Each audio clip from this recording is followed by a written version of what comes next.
You're listening to the Author Inside You podcast, a weekly podcast designed to motivate you to finish writing a book, choose a publisher, and have your work build an audience. Keep listening if you're looking to get propelled into the next chapter of your life. And now, it's the Author Inside You podcast with your host, Leah and Matt Rafferty.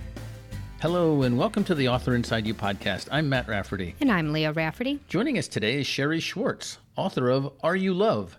Sherri and her husband own their own business, and last year they rescued 2 puppies and wrote 2 children's books about the experience. Welcome, Sherri. Thanks for joining us today. Oh, thank you so much for having me. Well, Sherri, right off the bat, I have to ask you about the artwork. I love the artwork. Thank you very much. That is actually my little 4-legged son, Bernie. So that actually is a picture. That's a picture of Bernie. What a cutie. Well, thank you. So how did you get that artwork done? Actually, the publishing company, they did everything, submitted the pictures, and they went and they just took the ball and they did it all. And, what could be better than to have Bernie on the cover? Right. That sounds pretty pain-free. That's really nice. So Absolutely. I guess we should go back a little bit and ask you about how it came to how rescuing 2 dogs turned into 2 books. Well, we had, for 16 years, we had a Maltese named Lester. And Lester was everything. He was a little mommy's boy. He was in a wheelchair. We had to bring him back, teaching him how to walk and everything. Wow. And when we lost Lester, I actually thought that was it. I would never do that again because your heart breaks. I mean, I'm that was it for me. And my daughter was still living home at the time, and we were sad. We were heartbroken. And my husband actually went on an appointment the following day that we lost Lester, and he called me at our store, and I thought he was going to tell me that he was like sad because he saw, puppies. And he said, Sherri, I met this woman, and, she's involved with rescues, and it was amazing. And she had Yorkies and da, da, da.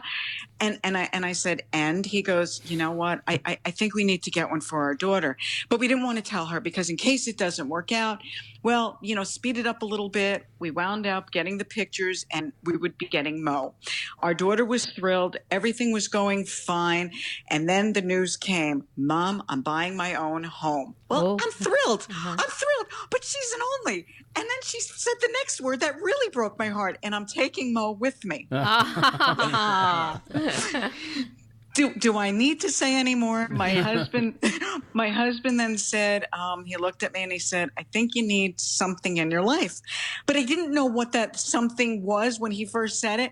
And actually he said, I think we need to get another little somebody for you. Yeah. So we contacted the place, and, they started sending us pictures, and, but they responded back and they said, since you've already adopted before, and we know you, and so on and so forth, we just wound up getting this little rescue, and you might be interested in him. And my big thing was, is he little? Because Mo is 5 pounds. Well, we saw the picture of Bernie, we fell in love, we came up with the name, and the rest is history. Bernie joined the family, met Mo, and that the second book was Are You Love? That came out with Bernie. Oh, that's nice. My thing, I said to my daughter, I said, I should really write a book about, Mo's experience coming here and joining the family. And she's like, Mom, that's a great idea. But she said, but make sure you do it, because so many people say things and they don't follow through. So I don't know, it was that inspiration that started me. And I wrote the book, Hi, my name is Mo. And it just wound up being like this perfect thing. And, I was so happy doing it. It made me feel good. And that was her baby. But, I was the lovey now. Uh-huh. And then we wound up getting Bernie, and, we had to have a story with Bernie. Bernie came from Texas. Wow. Great. Great. Did it take long to write the stories? You know what? I guess when I put my mind to do something, I just sat there and I just kept going and going with it. And probably, about a good 2 months or something. All right. So you came up with the idea, I'm going to write a book, you say to yourself. And right. How did you make it a reality? I just sat there and just started to write anytime I had any available time. In between, our stores open 6 days a week. So in between, working, coming home, I would just sit there and I would start writing. And it was just, like I said, it came easy to me. It was fun. It was just something that I was determined to do, because so many times you hear people say, I want to do something, and they don't follow through. And I was determined to do it.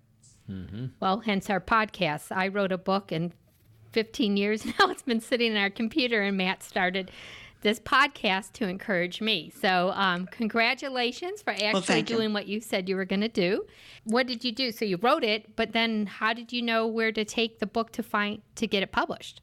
Well, I actually contacted someone from Gen Z Publishing, and they had liked the book right away, and I was very excited. And I didn't really think of myself, to be honest with you, with the first book, as an author. I kind of kept it, quiet and hush hush. I just thought it was, like a hobby that I just did.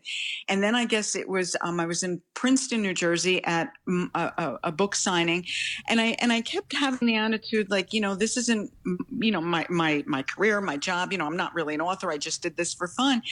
And the more people like I had that attitude with, they said, but you're here, you are an author.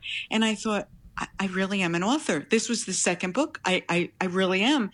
And it's just something that's so near and dear to my heart. Maybe that's why I didn't, take it as, I'm an author and, get an attitude, because I'm raising anything that's sold. I'm raising the money, giving it back to the rescue place. And, it's just been something that's been near and dear to me. Wonderful. Excellent. So were you already a Gen Z part of their family when you were doing a book signing? No, Okay. no, but I have to tell you, this is not my original book. My original book, 5 years ago, I decided to change my life. Again, hitting the 50s, I lost 90 pounds. And I started writing. Thank you. I started writing a book. In fact, I'm still writing a book on everything that I went through from the beginning as to why I'm doing it, to why I'm continue doing it. So that has been a work in progress for 5 years now.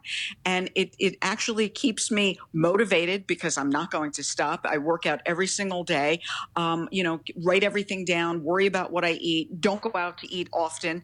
So that's been my 5-year book. And I haven't finished it yet, but I'm almost to the point, because I succeeded with what I wanted to do. I wanted to be able to go to a doctor's office and them say, wow, you did it. You exercise, your numbers, everything, you're perfect.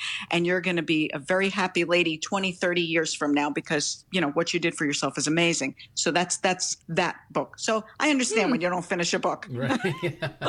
After you wrote Are You Love, what did you do about we talked about the book cover, but were the drawings throughout the book also done by the publisher? Actually, it's photos. It was photos that we had used, actual photos, pictures of Bernie, pictures of the family, pictures of Bernie meeting Mo. So it was actual pictures that were taken. Me sitting on a chair with the boys, the two of them on my lap. I wanted everybody to see that, this is really us. This is the boys. This is us. And, this is our life. And you can have a wonderful, happy life with a big smile by doing the same thing, by adopting, a little boy. And heck, maybe you'll want to write a book. Yeah, that's great. true. Right. Well, I hope someone listening wants to write a book. So I hope so. They get motivated. So can you tell us a little bit about the book signing, please? The book signing was absolutely amazing and awesome. And I think I went with one of the big book signings right from the beginning, because it was at Princeton Library. And it was unbelievable. You talk about being a celebrity. People are coming up to you. People want to meet you. People want to see your book. They want to talk to you, your ideas. It's the feeling that I'm going to be on a cloud probably for the rest of my life with that. And Wow. I don't know if the next opportunity for another book signing will ever be the same. It's, that first experience of doing something. Mm-hmm. And something so grand. Well, how did the experience come about? So it was a book signing for multiple authors? It was multiple. It was multiple authors, yes, and I was my name was submitted, and I was actually one of them chosen. And the books, go into a child's category, but it wound up being perfect. I mean, I was in a section with other authors that had written children's books, and these people, they had like experience. I mean, they were books in schools and everything else. So at first, I really, my confidence wasn't there when the day first started out, and I guess being there a couple hours and I thought, you know what? I deserve to be here too, because this book was published and, it's out there. And I did this. It was what a most exciting day, really, honestly. I mean, it was just to know that you're out there with fellow authors, that you really did something. That is great. Yeah, what a great feeling. Well, thank you. So besides Amazon, where else is your book available? Amazon and through Gen Z, you go onto line and you can purchase it online. Sure, at Gen Z Publishing. Yep. Gen Z Publishing, yes. We'll put a link to that in our webpage. Great. And also, hi, my name is Mo. That's out there too on Gen Z. That's cool. All right, we'll put a link to that in our show notes also. We have to give equal time to both Mo and Bernie. So how did you find Gen Z exactly? You said you wrote them a letter, but how did you find out about them? Just by going, I actually went to a reading of one of theirs at Barnes & Noble, where it was an event where self-publishing as opposed to people that go to a publisher. And I actually spoke with them there. And I've been, following them and checking everything out. Great. And it sounds like a very positive relationship. Oh, it really is. It really is. Besides the book signing, what other things are you doing to help promote the sale of the book? It's funny.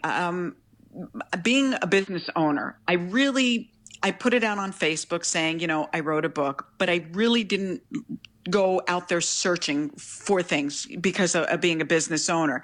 They kind of come to me finding me. Sherri, I saw that you wrote a book. Can I get a book from you? Can I buy a book from you? Friends, customers, things like that. So that's the way the word's been spreading. Great. So do you have it in your carpet store?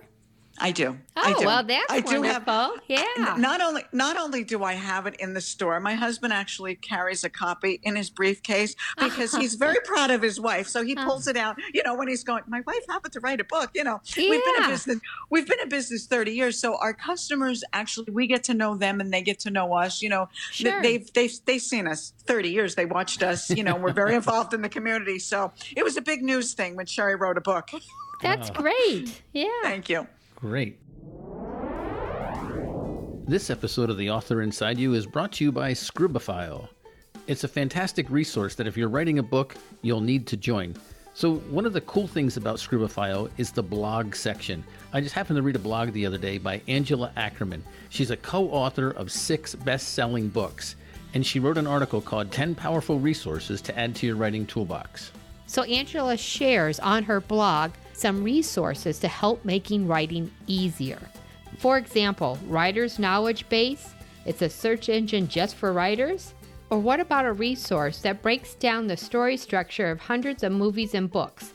That's under her tip, the Story Structure Database. One of the many comments on this particular blog is a writer who says, I get lost in the sheer number of articles and resources on sites like Pinterest, and then quickly learn it takes a lot of digging to find the real gems. Having a list like this is really helpful. So if you're looking to make writing easier, join the community of Scribble File. That's scribblefile.com. Well, Sherri, do you have any advice for people who are working on a book but don't have it quite finished yet? Write from your heart. That's what I did with the book. It was something that I believe in. It was such a wonderful experience adopting the boys that how could you not, rate all the experiences and what it was, them meeting us and just every single thing. Every day was a different adventure and watching this little puppy, just fit into the family. So what's really nice, you can hear the happiness in your voice. I mean, this really has been such a positive experience for you. What a nice thing to happen to you. Well, thank you. And I do have another book also that I'm working on besides my 5-year journey book. Wow. Well, you know, when something happens in life, I believe you make it positive. My husband wound up getting a gluten problem and celiac disease, so our whole life had to change. And I wound up where when I said to the doctor's office, what do you do? And they said, research it. Well, I didn't have a year and a half to go and research and find recipes. I had to jump on this and do it really, really quickly. So 7 days a week, 3 meals a day, everything is home cooked and made by me. And it's not just not eating bread. So that was something else. And I thought, all this research I'm doing and all this, I'm not a doctor, I'm not a chef, but there has to be people in our situation. Sure. We're, you know, I mean, so I went from one topic to totally a different topic. And like I said, it's just for that person that if I could change one life and help somebody and them say, you know, look, I went through this. So this is what the next book that I did that's in the process of being edited and everything right now. Wow, that sounds very helpful to people. Great. And what did you do about finding an editor for that book? I went right back to Gen Z. I went right back and said, I don't know if I mean, let's face it, it's not a fun, interesting book unless you have a situation like this. You're not going to be interested in the book. It's not like, oh, let me read this. This is going to be a fun read. It's actually informative. I do give recipes. I do try to help, you know, people, you know, from different vitamins, from lipsticks, from different things, tips that I found out have gluten in there, you know, that maybe could make your life a little easier, that we went through, that we had to find out, and, you know, what could happen and what do you have to change? I mean, even vinegar. Do you know how many things you cook with that have vinegar and oil that have gluten in them? Well, see, that's the thing. This book might have a very targeted audience, but it's a much needed resource for the audience. Absolutely. Did I motivate you, Leah? Do you see every topic, right? I just keep going. Right. Look at you. Yeah. Well, that's wonderful. Well, Sherri, how can our listeners reach out to you? My carpet store is carpetmaven.com, or you can actually go on to Facebook and you can find me there. We'll put a link to those in our show notes. Thank you. Sure. So Sherri Schwartz, author of Are You Love? Thank you very much for joining us today on the Author Inside You podcast. Thank you for having me. Wow, it was a lot of fun speaking with Sherri. And she is a motivator. Look at that. She's got 4 books under her belt practically already. Congratulations to Sherri, and let's follow her lead. And until next time, right on. Thank you for listening to the Author Inside You podcast with your host, Leah and Matt Rafferty.